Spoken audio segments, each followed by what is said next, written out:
వెనక్కి వెళ్ళి మన గతాన్ని మార్చుకోలేకపోవచ్చు కానీ ముందుకు వెళ్ళి మన భవిష్యత్తును మార్చుకోవచ్చు.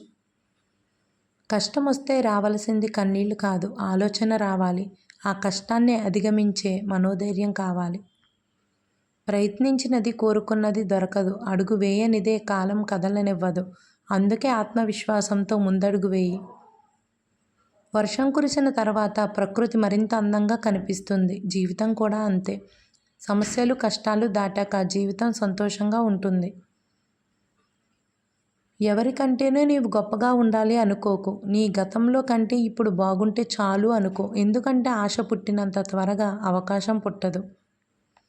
ప్రశాంతంగా జీవించాలనుకుంటే ఎదుటివారు మారాలని ఆశించకండి, మార్చాలని ప్రయత్నించకండి, మీరే మారండి.